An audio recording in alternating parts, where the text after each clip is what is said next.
linearity. And what is the simple test for linearity? Can anyone recollect how to test a system for linearity? How do we test if a system is linear or non-linear?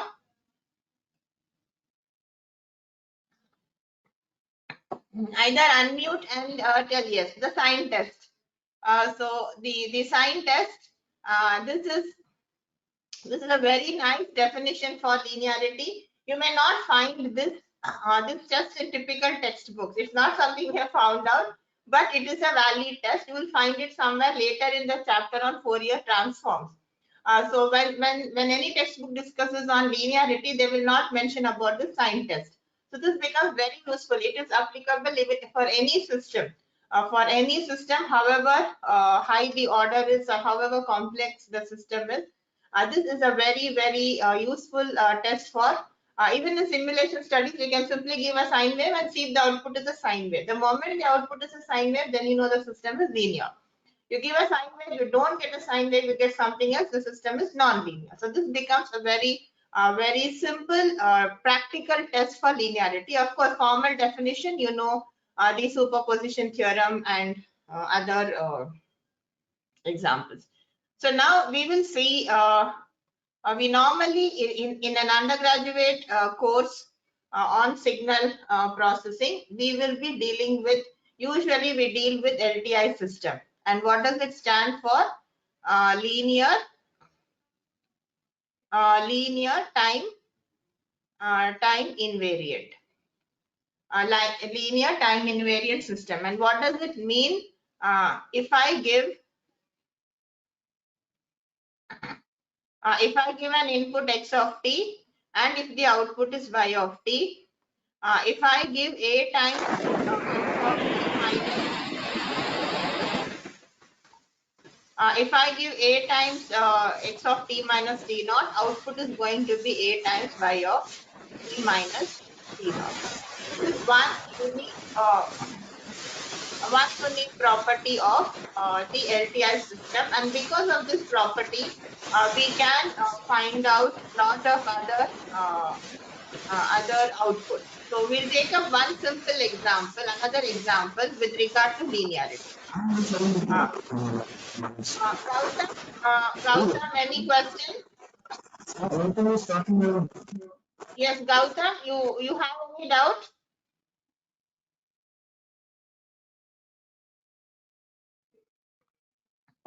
Yes. So let's take up one simple example, another example. Let us say we are given an LTI system.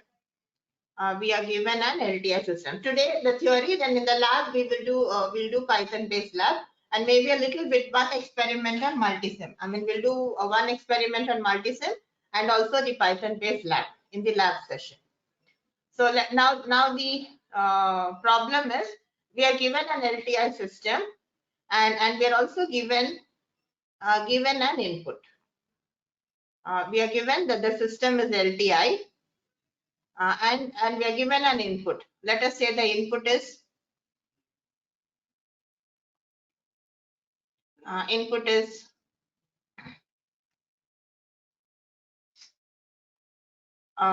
say this is 1 and this is 1. So a pulse of width 1 and height 1. This is my input x of t. And let us say the corresponding output. When I have a system, let us say the corresponding output of the system is 1, 2, 1. This is the input I gave and this is the output I got. So this is given. Now the question. Now what's the question?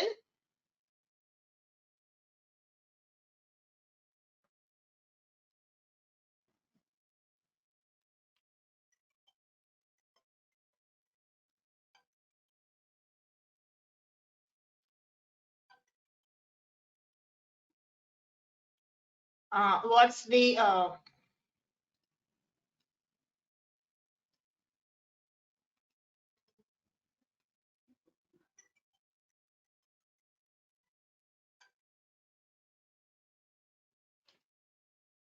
What's the question? The question is, if my new input, if I have for the same system, I give another input. What's my other input? Let us say this is 1 and this is say 1.5. This is a new input to the system x1t. What is given? This is given. X of t has got an output y of t. Now the question is, if my input to the system is x1t, which is given in this manner, please tell me what is y1t. Can someone tell, or can someone draw and tell me, share the answer? Can someone draw and share the answer? The input is this is a new input. This is a new input. This is a new input. So how is my new input related? So I hope you followed the question. We have an LDR system for which we gave this as an input and we got the output y of t. Now suppose my input is changed. Input is changed to x1t. Then what is the output is the question. Can someone tell what is the relation between x of t and x1t? How is x1t related to x of t? This is x of t, that is 0 to 1 and a magnitude of 1. And how about x1t? It is also 0 to 1 but a magnitude of 1.5. Yes. How do you think we can relate x1t to x of t? Anyone? Anyone? Change in amplitude. Change by how much? By how much should I change? By how much is the amplitude changed? 0.5. 0.5? Is it 1.5 or is it 1.5? Yeah.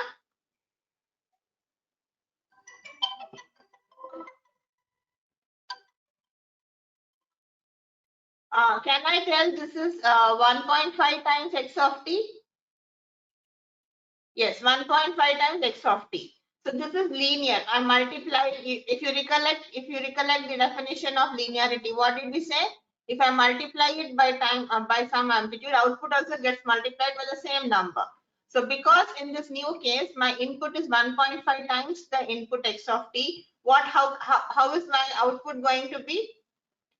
Who can tell me what will be the output? Output will be 1.5 times what? 1.5 times output will be 1.5 times y of t. 1 second.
Yes. So output is 1.5 times y of t. Very good.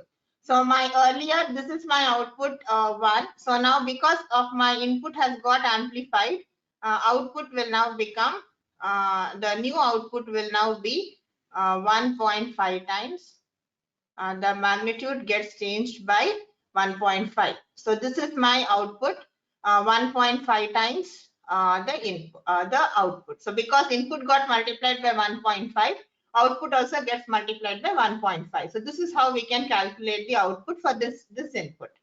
So now have you followed? This is because it is given that the system is an LTI system. It is given that the system is LTI. So now let us take up one more example. Yeah,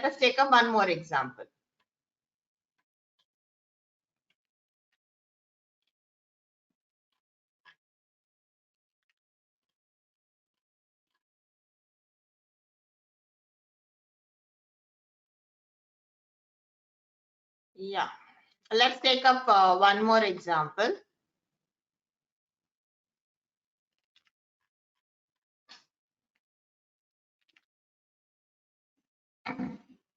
So now what we'll do is, let us say we have another input, the same system. We have a system which we gave a rectangular pulse and we got the output in this manner.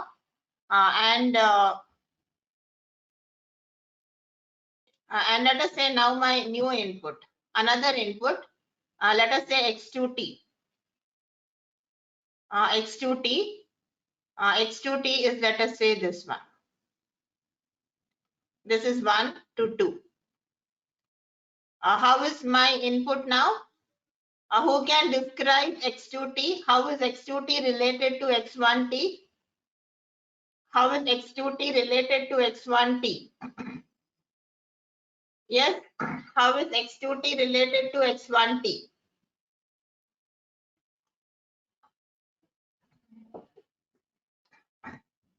How is x2t related to x1t? It's a time delay. It is x of t delayed by 1. So I have my input got shifted. Imagine I have a circuit I given. Yeah, it's a right shift. Good. Thank you for attempting, Pankaj. It's a right shift. If you recollect, whenever there is a right shift, it is a t minus 1. Recollect what we had done with u of t minus 2, u of t minus 3, etc. That was always a right shift. So this is a right shift. So now what do you think will be the corresponding output y2 of t? How will this be? What should I write here?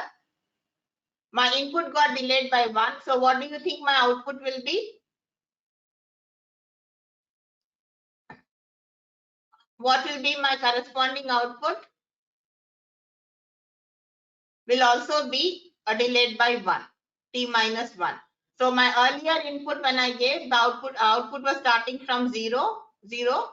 So now it will start from 1, 2, 3. So a delayed input becomes a delayed output. Do you follow? Because it's an LTI system.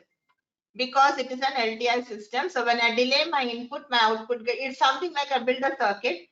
I give the input today, I'll get an output. If I, for the same circuit, if I give the output tomorrow, I'll get the same output tomorrow. So it the output depends on does not depend on when we apply the input. Let's take one more example. Say I have the same circuit. I'm just trying to do. Okay, someone says why is it t minus 1 and not t plus 1? Okay. Yes, we will do that. Yes. See, let us recall. Let us say ut. If I want to draw ut, what is ut? Ut is 1 for t greater than or equal to 0, 0 for t less than 0. This is ut.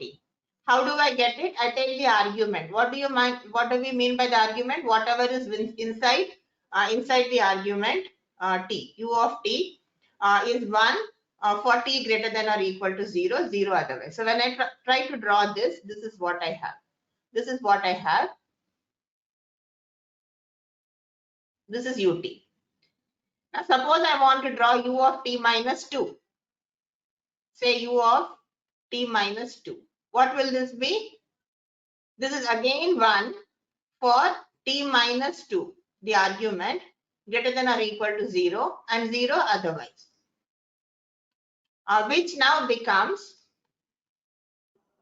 it is 1 for t minus 2 greater than or equal to 2, which is nothing but t greater than or equal to 2, and 0, 0 otherwise. So this is what we get by our knowledge of u of t. And then if I want to draw u of t minus 2, what should I do now? It is 0 for t, t less than 2, and it is 1 for t greater than or equal to 2. So now you compare ut and ut minus 2. Is it a right shift or a left shift? So this is one specific observation, and when we try to generalize this, we generalize this. In general, if I have x of t and if I have x of t minus t naught, this is going to be a right shift by t naught.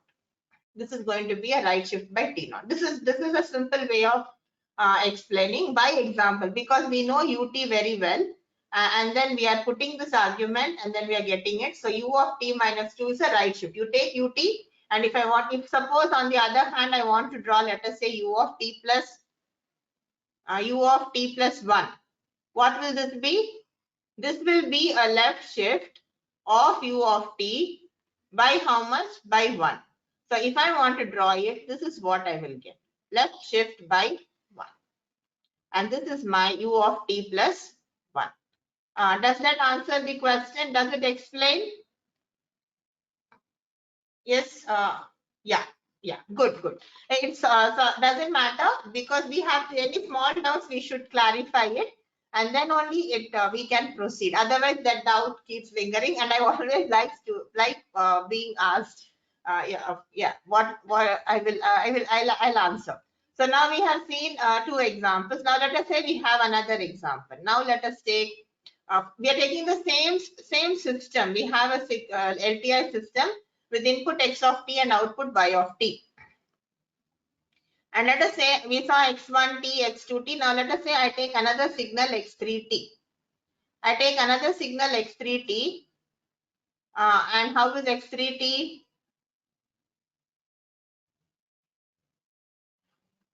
One, 2, and let us say 1.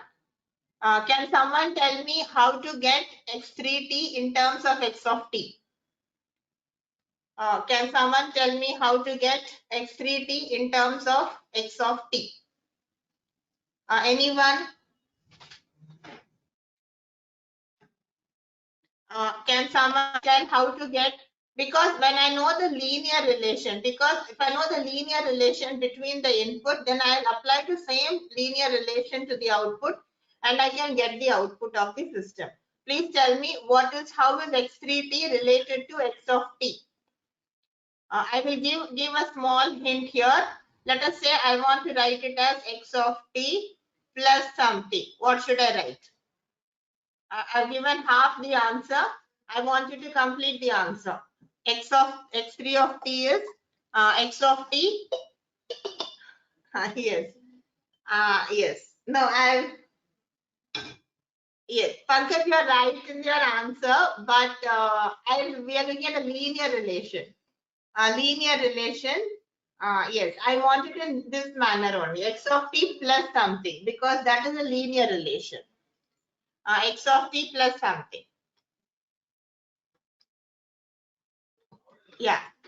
Your answer is right, but it is not a linearly related. We want a linear relation between the input, the present input and the earlier input.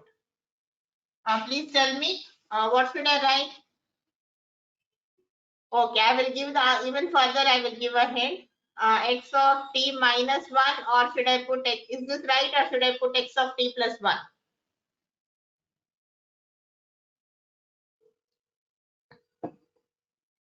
Is this right? X of t plus x of t minus 1. Will I get back?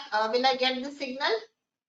Are you following? I take x of t and then I add x of t minus 1. It will be this. If I add these two, will I get the signal? Yes or no? Yes. So this is the linear relation between the new signal x of t input and my original input. So what do you think will be the corresponding output? Y3t. What will be the corresponding output? The same linear relation I have to apply for the output. So what will be my output? What will be my output? We are going to have y of t plus y of t minus 1. Y of t plus y of t minus 1. And then if I want to draw this, I have to first draw y of t. I draw y of t 1, 2, 3. Then I draw y of t minus 1. And then I add it. And when I add in the interval 0 to 1, there's only one signal. In the interval 1 to 2, both the signals are there. And this is what I get. And this is what I get. This is my new output, or the output y3t corresponding to input x3t. And let me tell you, I cannot apply. This is also another Valley transformation. They said x of t is equal to x of t by 2. Please note time scaling. A time scaling is not linear operation. It's not a linear operation. Addition, subtraction, addition and amplitude scaling is linear, but this is not a linear operation. So even though this is the correct relation, we cannot use this for computing the output. I cannot tell x3t is equal to x of t by 2 and hence y of t is equal to y of t by 2. No, that is an incorrect answer. That is not allowed. That is not allowed. So this is not a, although the relation is right, time scaling is not linear operation. It's not linear operation, and hence we cannot use it. Only what is linear? Addition. Addition, time shift is a linear operation. So let's take up one more example for the same problem. We are continuing the same problem.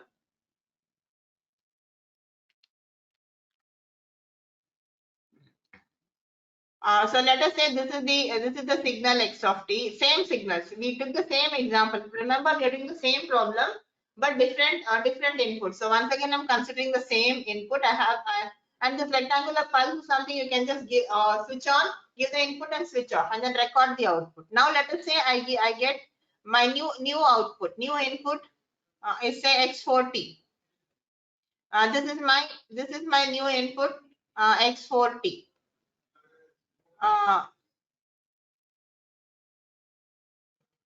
Can someone tell me what is the relation between x of t and x4t? How can I write x4t, the new input, in terms of x of t? Can you tell me how to write x4t in terms of x of t? By looking at it, what do you say? What is the relation between x4t and x of t? Yes, anyone? Anyone? What is the relation between? Very good. Very good. Thank you, Srijani. Yes, it is d by dt of x of t. Very good. So this is the relation. So this is the input relation. The output is, the new input is the derivative of the input, and differentiation is linear. The operation of differentiation is linear, and hence, what will be my corresponding output? Can Srijani only tell, or can someone else tell? My new input is derivative of the original input. So what will be my new output y4 of t? I need to apply the same relation to the output. So what will be my y4 of t? What will be the y4 of t? Yes. New input is derivative of x of t. So what will be my corresponding output y4 of t? Very good, very good. So yes, so output is going to be d by, so this is going to be d by dt of y of t. And so now if I try to draw what happens, what is the derivative of this? this 0 to 1, it's a signal with a positive slope, and 1 to 0, it has a negative slope, and hence this is my corresponding output. This is my corresponding output. New input is related to the original input by a differentiation, and hence the corresponding output is also related by a differentiation. So you differentiate the output and we get the corresponding old output, and then we get the corresponding output, y4 of t. I hope you're convinced that if I differentiate y of t, this is what I get, y4 of t. 0 to 1 aligned with the slope of 1. 1 to 2, it's a straight line with the slope of -1, and hence this is what we have. Okay, now let us take up one more example for the same input.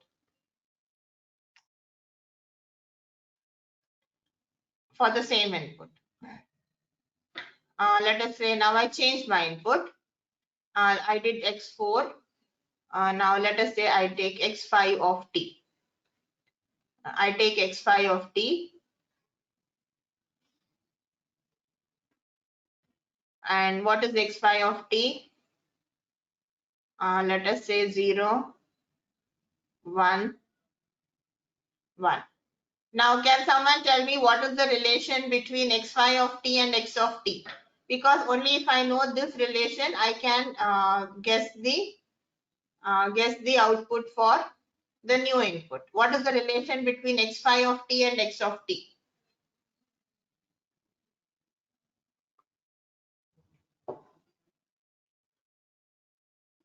Earlier we did differentiation. Now what do you say? If I keep walking from -infinity, keep standing, keep looking to the left, can someone recognize x5 of t as the integration of x of t? Integral x of t. Yes, thank you, Pankaj. So correspondingly, what will be my y5 of t? Y5 of t will now be an integration of y of t. Integration of y of t. And how to do integration? We know. We have to just keep walking from -infinity to +infinity. Every time stand and look to the left. And so if I walk at 0.5 and look to the left, half into half into half. So half base into height is going to be 1 by 8. Yes? Why will it be integration, ma'am? Pardon? Okay. Who's that? Some Manu, I think. Yeah. Where is it integration? Can we integrate? Let us integrate x of t.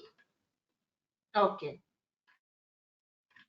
Let us try to integrate x of t. What is x of t? This is x of t. This is 1, 1. This is x of t. Let us try to integrate x of t. How do I integrate? I should walk. I should walk from -infinity till here it is 0. Let us say I walk to half. I walk to half. I stand here and I look to the left at how much is the area I'm going to see. This is the area. So what's the area now? At half, it is half. Then I walk little more. I go to 1 and look to my left. When I look to the left, how much area do I see? I see this much. And then, so what's the area? 1. Then I go to 2. I go to 2 and look to the left. When I stand at 2 and look to the left, how much area I see? I still see area of 1 only. If I go to 3 and look again, and I'm going to see an area of 1. So this is what is the integration. This is my integration of x of t. So when I integrate x of t, I am going to get this. And this is what is given as my new input. New input x5 of t that is given. We can recognize it as an integral of x of t. Does it answer your question? Does it answer? Yes. So because my new input is an integration of the original input, and because it is given that the system is a linear operation, and I said integration is linear operation, differentiation is a linear operation, but time scaling is not linear, and hence because it's a linear operation, because my input is related through an integration, the corresponding output also will be related through an integration. And hence what we have now is my output is going to be an integral of this. So I have to, and how to integrate? We have to just walk and look to the left for the area. So if I stand here and if I look at the area at half, this is the area I'm going to see. Well, how much is this area? Half into base into height. That is 1 by 8. 1 by 8. Then I go to 1 and then I look at the area. When I look at the area, how much area I'm going to see? This much. So what is this? Half into 1 into 1. So I'm going to see an area of half. Half here. Then I go a little more further and say 1.5. I stand at 1.5 and look at the area and how much I'm going to see an extra. I'm going to see half plus another 3/4. So I'm going to see some point 375, I think. And then I go further and then I stand here. I go to 2 and see at 2. When I look to the left, how much area do I see? This everyone can answer. What's this total area? Half plus half. So I see an area of 1. So at 1, I see an area of half. At 2 also, I see another area of half. So you can work this out later.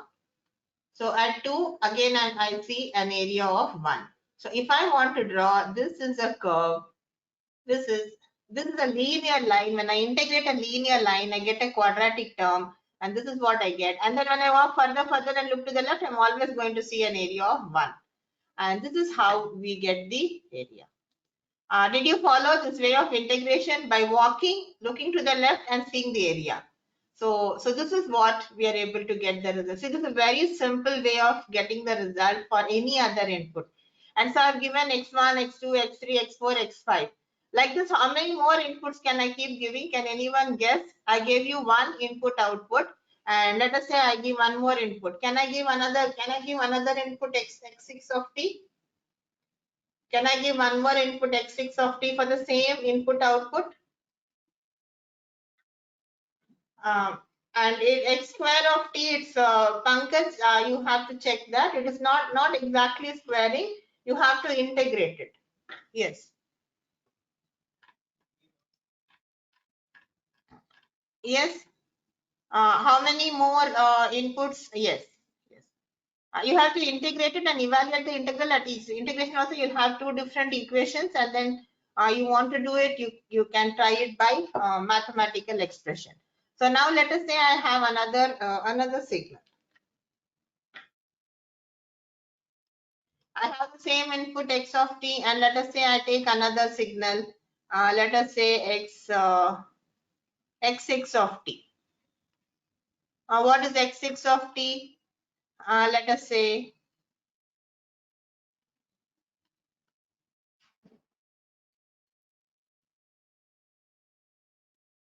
1, 2. Can someone tell me what is x6 of t in terms of x of t?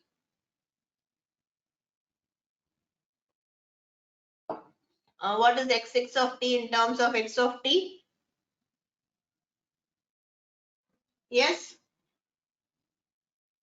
X of t minus x of t minus 1. And hence, what will be the corresponding output? Output y6 of t will be the same relation. Whatever relation holds good for the input, same relation for the output. So y of t minus y of t minus 1. And hence what we will get is I need to draw first y of t, then I need to draw y of t minus 1, and then I'll try to add it 1. And so what I get is this is my final output. You can check this. You can check it. So I draw y of t minus 1, and then I get. So now what is it we have seen? What is it we have seen? We have seen one very important relation, that is, if I have input and if I have an LTI system, LTI system, and if I have an output y of t, if I have any other input, let us say x1t, which is linearly related to x of t, then I can compute the corresponding output y1t by applying the same linear relation. And what are examples? What are linear operators? What are linear operators? One is addition. Any more? Subtraction,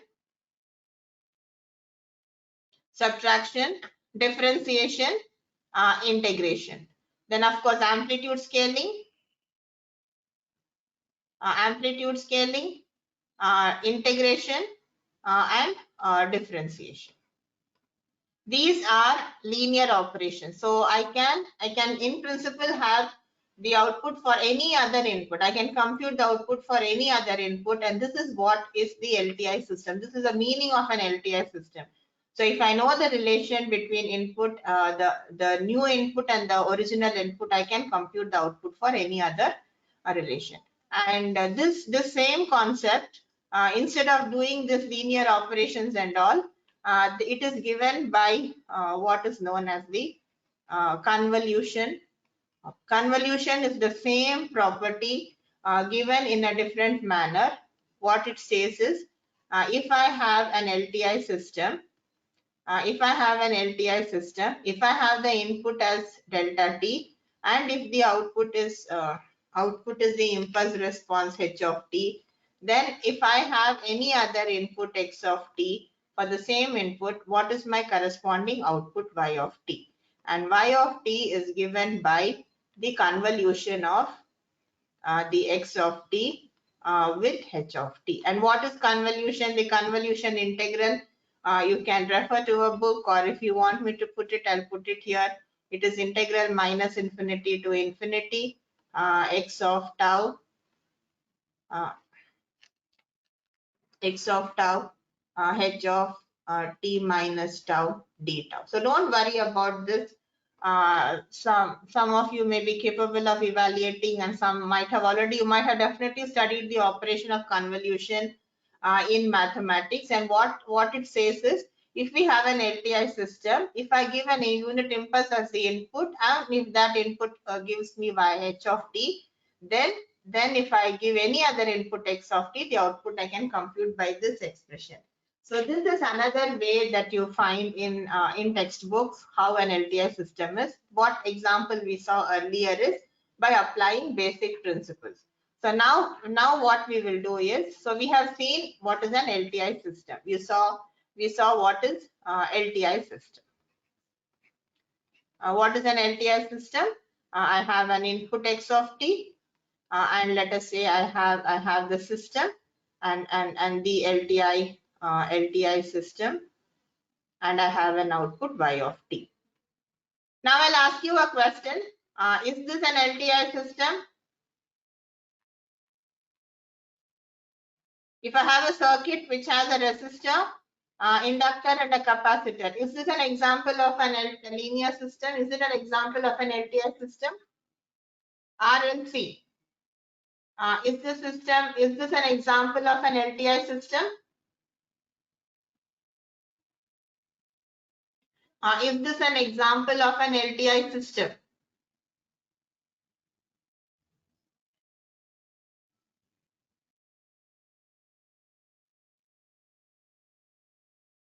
Yes? Yes or no? Yes, thank you. So this is linear. We have seen this is a linear system. This is linear. And is it time invariant? Definitely. If I regard this circuit, if I give an input today, I'll get an output. For the same circuit, if I give the input tomorrow, I'll get the same output. So output does not depend on when we are applying. So this is an example of an LTI system. And if I want to describe this, how my output and input, you will have some differentiation. You may have an integration, you will have an addition. And so this is an example of an LTI system. However, this one, is this an example of an LTI system?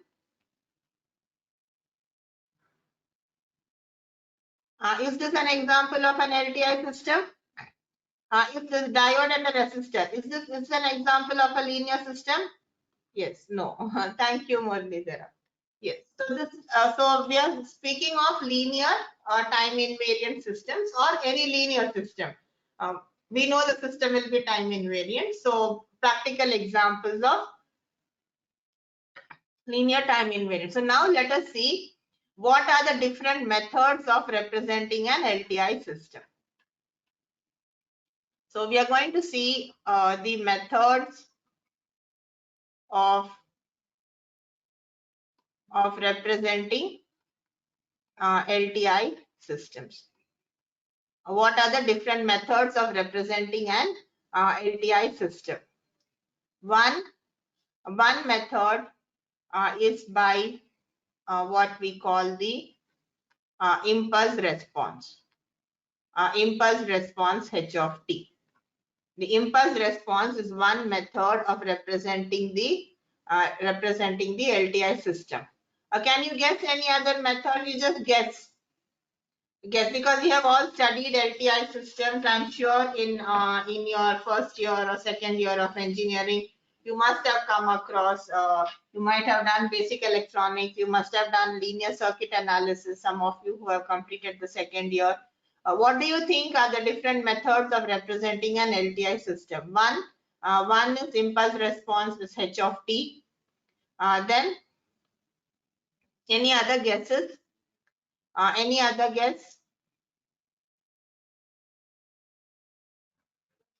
Okay.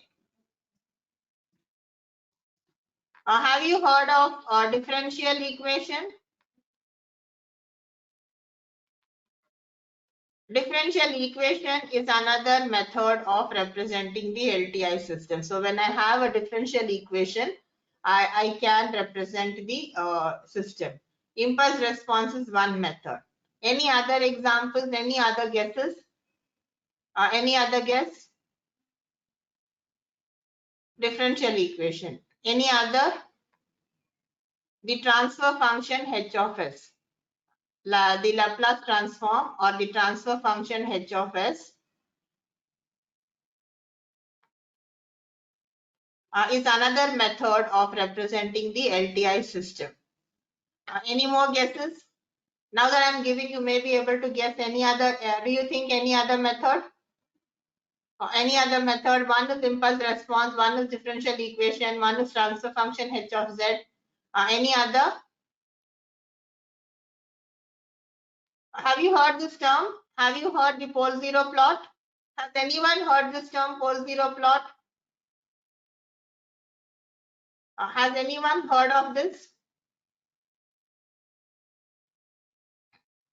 Yes or no? Have you heard? We will be taking up examples and doing converting from one method to the other. We are going to do it. So pole zero plot is one more method of representing the given system. So given one system, we can represent in terms of impulse response. We can get the differential equation. We can get the transfer function H of S. We can get the pole zero plot. Another method of representing is the Fourier transform or the frequency response.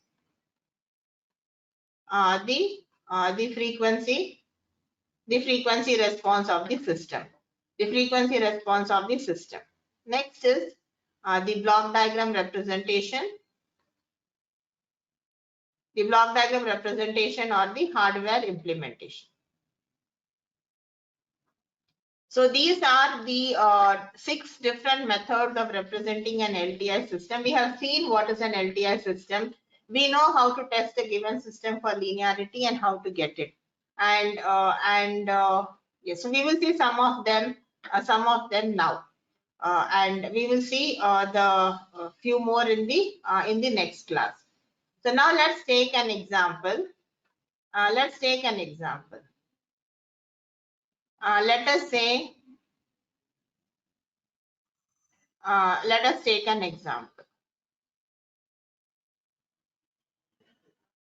Let us say H of S. Let us say a particular, we have some system H of S, and H of S is given by, let us say, 1 by S plus 2. Okay. We have some system whose transfer function h of s is given in this manner, h of s plus 2. So now, can someone tell me what is the inverse Laplace transform of this system?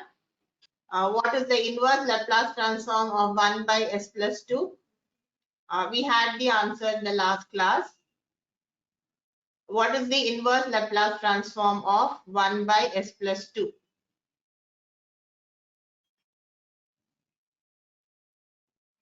Anyone? Yes. Thank you, Srijani.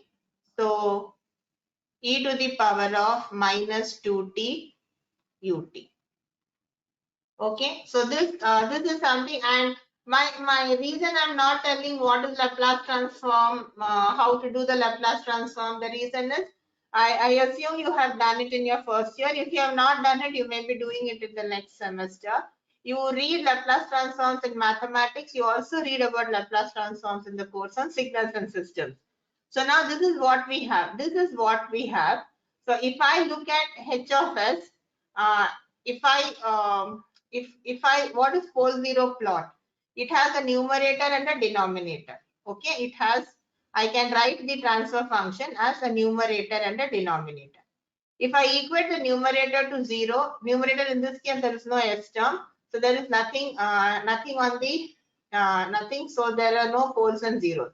If I equate the denominator to 0, if I equate the denominator to 0 and then if I plot, they are known as the poles. Let me write down. Numerator, the roots of the numerator. Numerator roots, roots are known as the zeros. Zeros, whereas the roots of the denominator are known as the poles.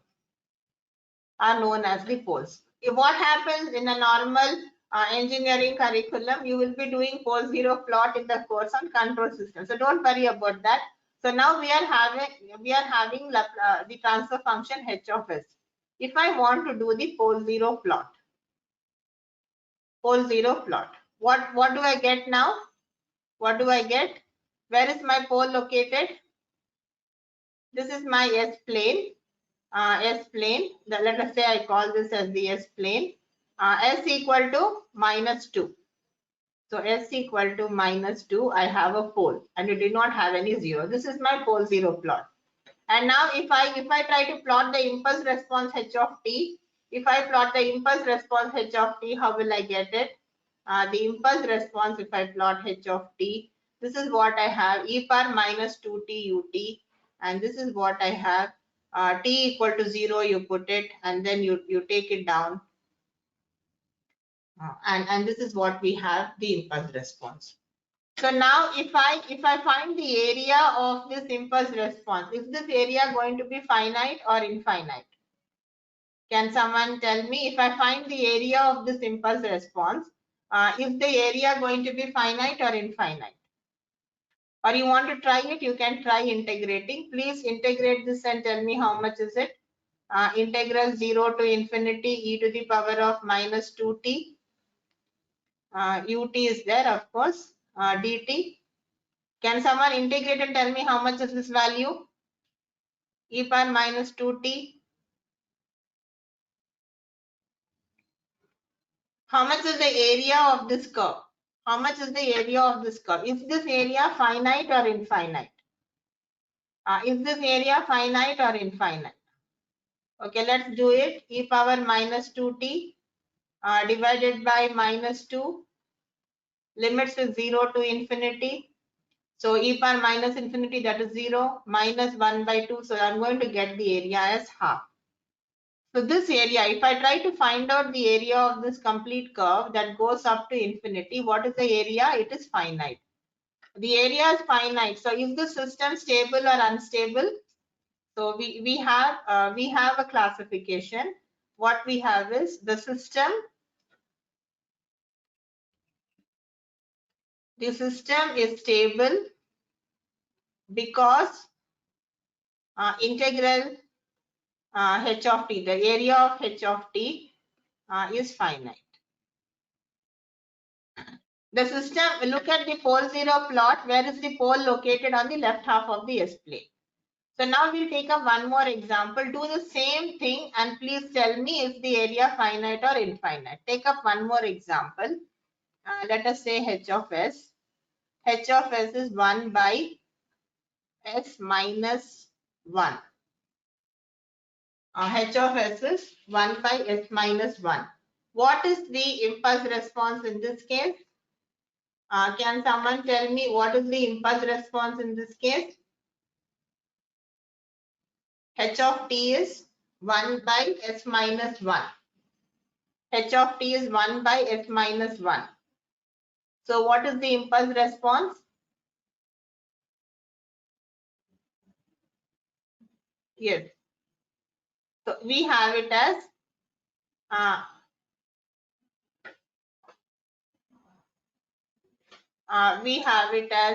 e to the power of t ut.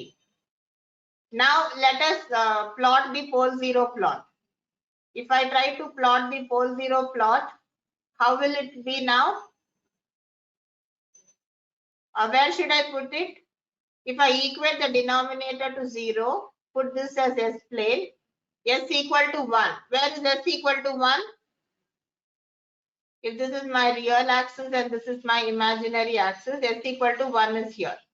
This is the pole 0 plot. This is my pole. How is my impulse response h of t? If I plot h of t, how is my h of t? T equal to 0. Then put t equal to 1. E power 1 is going to be e. Put t equal to 2. E square. And this is what I have. Can someone tell me the area under the impulse response? Is it finite or infinite? This area under the impulse response, is it finite or infinite? Yes, thank you, Sri Vidya. Thank you. Now, please tell me, we have plotted the impulse response. Is the area under the impulse response finite or infinite?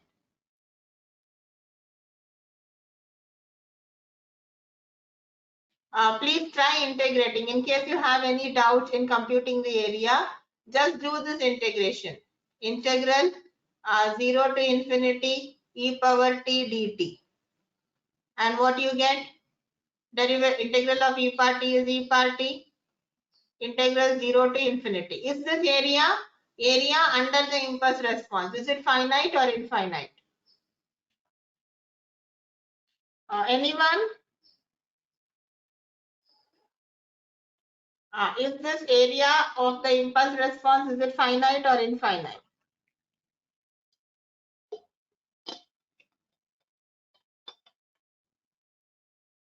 Why nobody is answering? E power t is going to infinity. When t equal to infinity, what will happen? When t equal to infinity, what happens? What's the area under this curve?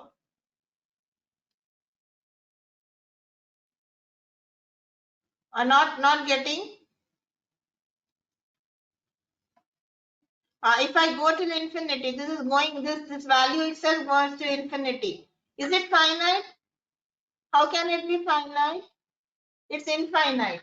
It's infinite. If you find the area, if you keep on going, first I have the area of this place, then I have the area of this, then I have the area of this. I keep on adding, I'm going to have infinite. So by looking at the area, it is infinite. And hence, what do we say? Is the system stable or unstable? We will tell the system is unstable. One, system is unstable. System is unstable. Why is it unstable? Yes, thank you, Radha. So, because integral of h of t dt, of course, that is a mod, is infinite. And so the system is unstable because the area is infinite. And also look at the pole 0 plot. Where is my pole located? Is it located on the left half or on the right half? Where is the pole? This is my S plane. This is my S plane. Is the pole on the left half or on the right half? Is the pole on the left side of the S plane, or is it on the right side of the S plane? The pole is on the right side. So from the pole 0 plot, the pole is on the right. Yes. Thank you, Radha. So the pole is on the right side. So because the pole is on the right side, what do we want to tell? Is the system stable or unstable? From the impulse response, we got the system is unstable. The same system from the pole 0 plot, what shall we tell? Is the system stable or unstable? Because the pole is on the right side, we say the system is unstable. So we say unstable from this, and we also can say unstable from the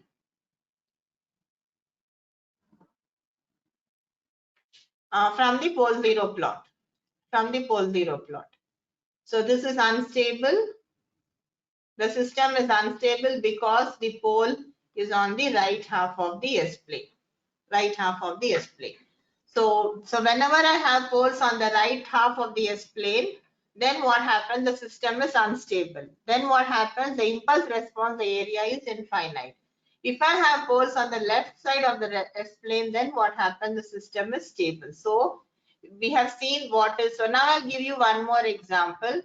Let us say H of S. H of S is 1 by S minus S minus 3, or say 1 by S plus 3.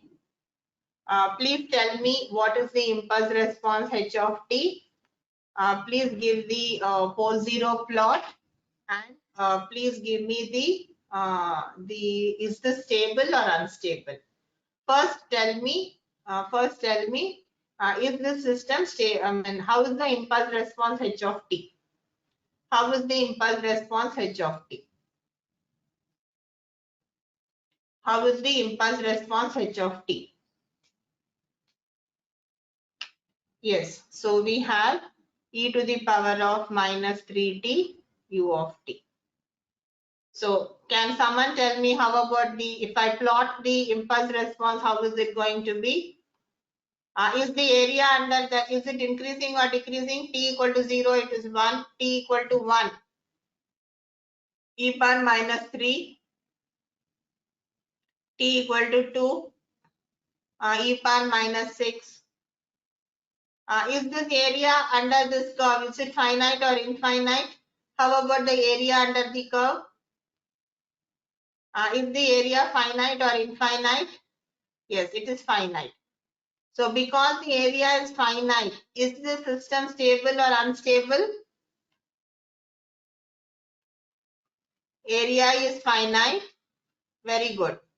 Area is finite, and hence the system is stable. So we have the transfer function H of S.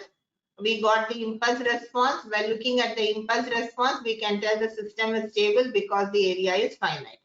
Now for the same system, let us do the pole 0 plot. Where is my pole located?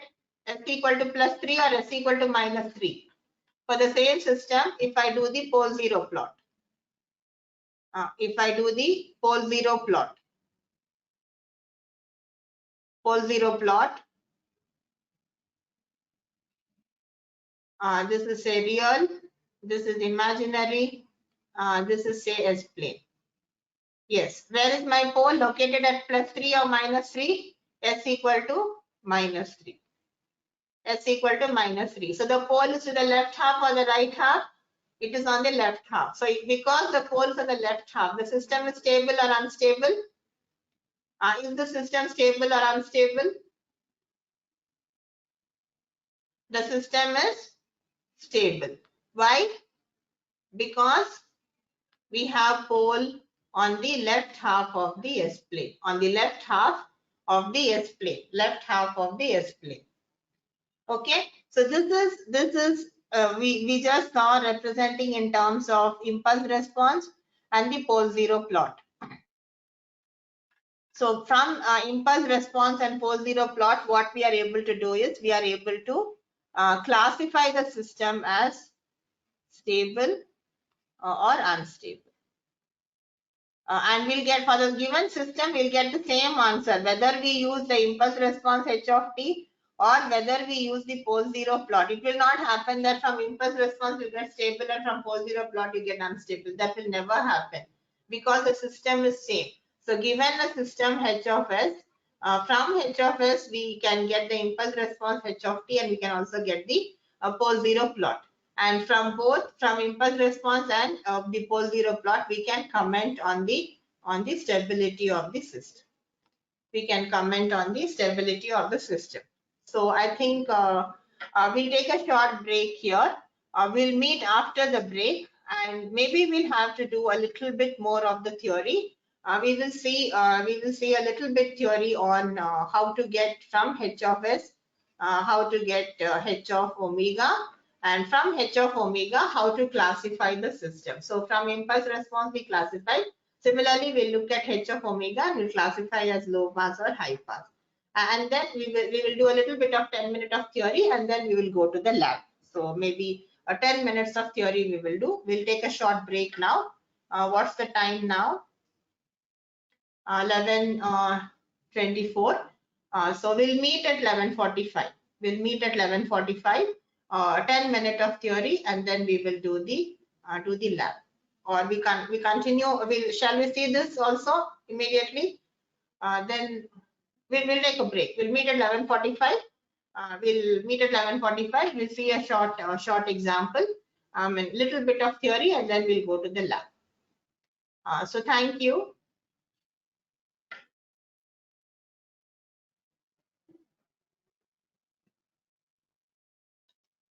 This conference will now be recorded. Thank you.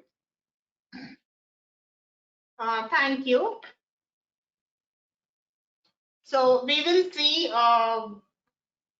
I know there will be small difficulty in today's class, but we'll take one simple example today, and maybe we'll repeat it with one more example later on. But the reason you will have some difficulty is because you may be reading Laplace transforms by a mathematics teacher, and maybe you read pole zero plot from your control systems teacher, and then you read about frequency response from another faculty, and then you read about circuits and so you read the different concepts in different courses. So seeing everything together here may be slightly difficult, but it will be, you'll realize at the end of today and maybe 2 more classes that it's not that easy, and they're all closely related to each other.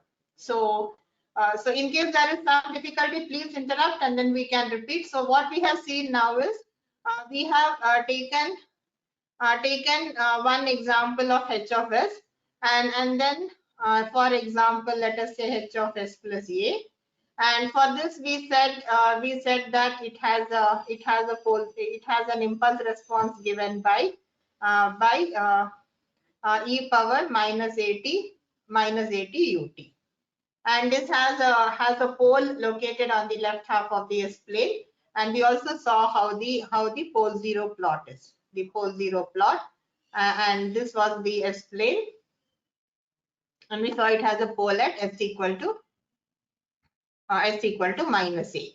So S equal to minus a. When I equal the denominator, I get S equal to minus a. This is the pole zero plot. So we have seen two.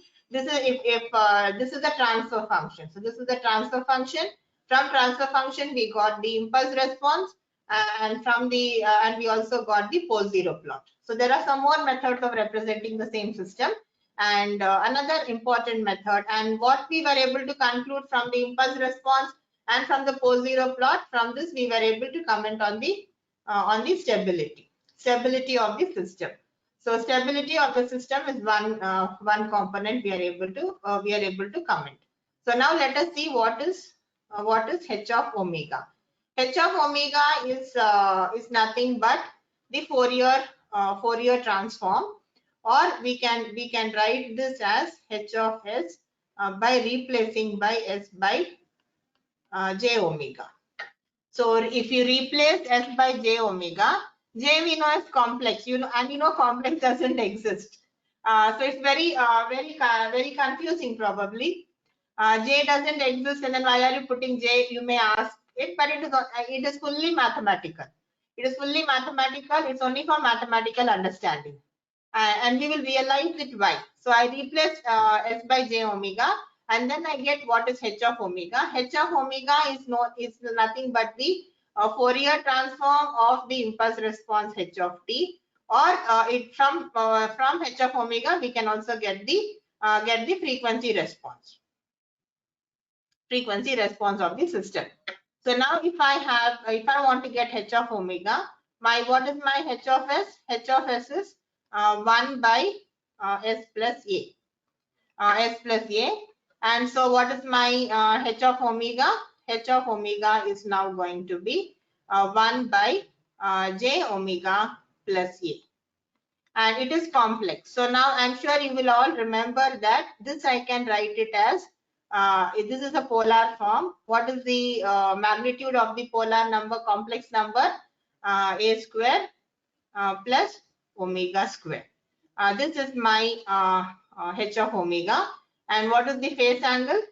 Phase angle, the denominator is tan inverse omega by A. If I take it to the numerator, it will become a negative sign. So minus tan inverse omega by A. So this is what we have. This is what we have. Now, if I want to plot magnitude of H of omega, what I get? If I plot the magnitude of H of omega, can someone help me? If omega is 0, what's the value? This is the magnitude and this is the angle. When omega is 0, what's the value of the magnitude? When omega is 0, what is the value of the magnitude? When omega is 0, what's the value of the magnitude? 1 by A. Very good. Thank you. Thank you. So 1 by A. When omega increases, if I make omega is omega is A.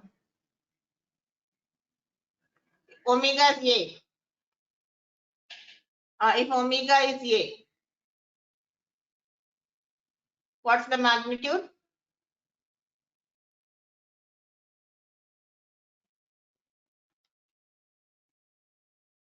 1 by 2A?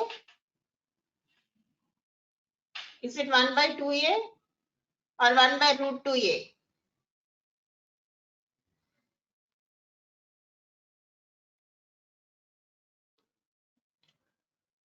So it is decreased. And if I make it say 10 times A, it's going to become further, it decreases. So now, yes, 1 by root 2A. So now tell me, how is the magnitude response? This is the magnitude response. Magnitude is high for low frequencies. And what are we plotting? Versus omega. So we are varying omega and we are plotting it as a function of omega. Now, is this a low pass filter or a high pass filter? From the frequency response, can we tell is it a low pass or a high pass filter? It's a low pass filter. Yes. It's a low pass filter from the magnitude response. So we can look at the magnitude response of the plot and then get. Similarly, if we try to plot the phase response, if I try to plot the phase response, angle of H of omega, what I have is minus tan inverse omega by A. Omega equal to 0, what's the value? It's 0, tan inverse 0. Omega equal to A, what's the value? When omega equal to A, tan inverse of A by A is 1. Tan inverse of 1, how much is tan inverse 1? Tan inverse 1. Anybody? Tan inverse 1. Yes. There's a negative sign, so it is minus pi by 4. Thank you. Thank you, Sri Vidya. Thank you. So minus tan inverse minus pi by 4. How about tan inverse infinity? Suppose I go up to infinity. What happens when I go to infinity? If I go to infinity, what happens? Tan inverse minus infinity. Or if I take up tan inverse 10 by A, you will agree that it tends to minus pi by 2. And if I go positive, if omega is minus a, it's going to be this. And this stabilizes at pi by 2. So this is what we have. So what we have seen is, we have seen differential equation. We will see in the next class how to convert this Laplace transform to differential equation. We'll see in the next class. And so now let us take one specific example.